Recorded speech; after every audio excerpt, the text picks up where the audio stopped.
ನಾವು ಜಲ್ದಿ ರೆಡಿಯಾಗಿ ಪುಣೆದ ದಗಡುಶೇಟ್ ಗಣಪತಿ ಮಹೋತ್ಸವ ಮನೆಗೆ ಹೋಗ್ಬೇಕಂತ ನಾವು ರೆಡಿ ಆಗ್ಲತ್ತದು.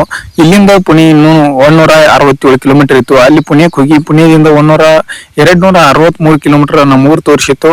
ಅಲ್ಲಿ ಹೋಗ್ಬೇಕಂತ ನಾವು ಜಲ್ದಿಯಾಗಿ ರೆಡಿಯಾಗಿ ಪುಣೆ ಕಡೆ ಹೊಂಟು. ಪುಣೆಗೆ ಹೋಗ್ಬೇಕಂದ್ರೆ ಒಳಗ ಘಾಟ್ ಸಣ್ಣ ರೋಡ್ ಇತ್ತು. ಇಲ್ಲಿ ಹೈವೇ ಕೊಡ್ಬೇಕಂತ ನಾವು ಬಂದಿದ್ದು ನಾಸಿಕದಿಂದ ನಡುವಿನ ಹದಿಲಿ. ನಾವು 5 ಜ್ಯೋತಿರ್ಲಿಂಗಗಳ ದರ್ಶನ ಮಾಡ್ಕೋಬೇಕಂತ ಹೋಗಿದ್ವು. ಆದ್ರ ನಮ್ಮ ಟೈಮ್ ಸುಮಾರು ಇದ್ದಕ್ಕ 4 ಅದು ಒಂದು ಭೀಮಾಶಂಕರ್ ಏನೈತ್ಲಿ ಏಪ್ರಿಲ್ 8 ತಕ ಬಂದಿತ್ತು. ಕಾರಣ ಏನಂದ್ರ ಗುಡಿ ಕೆಲಸ ಚಾಲು ಇತ್ತು. ಆ ಕಾರಣಕ್ಕಾಗಿ ಭೀಮಾಶಂಕರ್ ಬಂದಿತ್ತು. ಅದನ್ನೆಲ್ಲ ನೋಡ್ಕೊಂಡ ನಾವು ಇನ್ನೇನು ಭೀಮಾಶಂಕರ್ ಕೆಲಸ ಆಗಲ್ಲತ್ತಂದ ದಗಡುಶೇಟ್ ನೋಡ್ಕೊಂಡ್ ಪುಣೆದಿಂದ ಮನೆಗೆ ಹೋಗ್ಬೇಕಂತ ನಾವು ರೆಡಿಯಾಗಿ ಹೊಂಟು. ಪುಣೆಗೆ ಹೋಗೋಕ್ಕಿಂತ ಮೊದಲ ನಾವು ಈ ಘಾಟ್ ಸೆಕ್ಷನ್ ಪಾರ್ ಆಗ್ಬೇಕು. ಘಾಟ್ ಸೆಕ್ಷನ್ ಪಾರ್ ಆಗೋಣ ಹೈವೇ ಕತ್ತಾನ. ಹೈವೇದಿಂದ ಪುಣೆ ಜಲ್ದಿ ಹೋಗ್ಬೋದು ಅಂತ ನಾವು ಡಿಸೈಡ್ ಮಾಡ್ಕೊಂಡ ಈ ರೂಟ್ ಬಿಟ್ಟು ಹೈವೇ ರೂಟ್ ಗುಡ್ಡದಂಡ ಅಷ್ಟು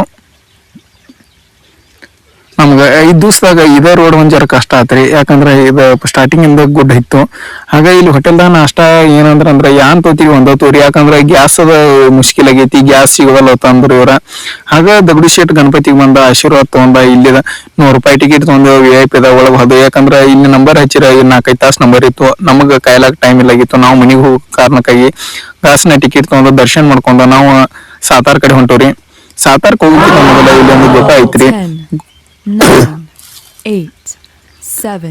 ನಾವು ದಗಡುಶೇಟ್ನ ಆಶೀರ್ವಾದ ತಗೊಂಡ್ ಬಂದು. ಖರೆ ದಗಡುಶೇಟ್ ಏನ್ರಿ ನಮ್ಗೆ ದಂಡ ಹಾಕಿಸ್ಬಿಟ್ಟ ಪುಣ್ಯದಾಗ. ನಮ್ ದೋಸ್ತ ಒಂದ್ ಸ್ವಲ್ಪ ಗಾಡಿ ಹತ್ತಿದ, ಲೈಸೆನ್ಸ್ ಇಲ್ದ ಕಾರಣಕ್ಕಾಗಿ ದಂಡ ಹಾಕಿದ್ವು. ಅದ್ರ 5-10 ಸಾವಿರ ಅನ್ಕೋತ ಕೂತಿದ. ಹಂಗು ಹಿಂಗು ಮಾಡಿ ಒಂದ್ 4 ಸಾವಿರ ತಕ ಮುಗಿಸ್ಕೊಂಡ ಬಂದು ನಾವ್ರಿ ಅಂತ ಅವ್ನ ಕೈಯಾಗ ಗಾಡಿ ಕುಡಿದ್ ಬಿಟ್ಟ. ನಾವು ಗಾಡಿ ತಗೊಂಡ್ ಬರ್ಲಕತ್ತವ್ರಿ. ಹಾಗೆ ಎಲ್ಲಾ ಮುಂದೆ ನೋಡ್ಕೊತ ಹೊಂಟವ್ರಿ. ನಾವು ಬಿಟ್ಟು ಇವತ್ತು 6ನೇ ದಿವಸ ಆತ್ರಿ ಊರ.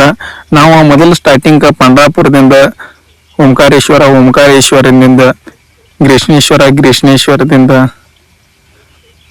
ಉಜ್ಜಯಿನಿದಿಂದ ತ್ರಿಂಬಿಕೇಶ್ವರ ಇವೆಲ್ಲ ದರ್ಶನ ಮಾಡ್ಕೊಂಡ ಇವತ್ತ ದಗಡುಶೇಟ್ ಲಾಸ್ಟ್ ದರ್ಶನ ಮಾಡ್ಕೊಂಡ ಊರಿಗೆ ಹೋಗ್ಬೇಕಂತ ನಾವು ಡಿಸೈಡ್ ಮಾಡಿದ್ದು. ಆಗ NH-47 ಹೈವೇ ಹಿಡ್ಕೊಂಡ ನಾವು ಇಲ್ಲಿಂದ ಒಂದು 50 ಕಿಲೋಮೀಟರ್ ಹೋದ್ರೆ ಇಲ್ಲಿ ಕರಾಡ್ ಮುಗಿದ ತಕ್ಷಣ ಸಾಂಗ್ಲಿ ರೋಡ್ ಸಿಗ್ತೈತ್ರಿ. ಸಾಂಗ್ಲಿ ರೋಡಿಗೆ ಹೋಗಿ ನಾವು ಸಾಂಗ್ಲಿದಿಂದ ನಮ್ಮ ಸಮೀಪ ಆತೈತೆ ಅಂತ ಸಾಂಗ್ಲಿ ರೋಡ್ ಹಿಡ್ಕೊಂಡ ನಾವು ಹೊಂಟುರಿ. ಇಲ್ಲಿ ಸಾಂಗ್ಲಿಗೆ ಹೋಗೋಕ್ಕಿಂತ ಮೊದಲ ನಮಗ ಸಾಂಗ್ಲಿ ಮಿರಜ್ ದಾಟ್ಕೊಂಡ್ರಿ. ಅಲ್ಲಿಂದ 30-35 ಕಿಲೋಮೀಟರ್ ಐತ್ರಿ ಒಟ್ಟ ನಮಗ್ ಹೋಗೋ ಪ್ಲೇಸ್. ಆ ಕಾರಣಕ್ಕಾಗಿ ನಾವು ಈ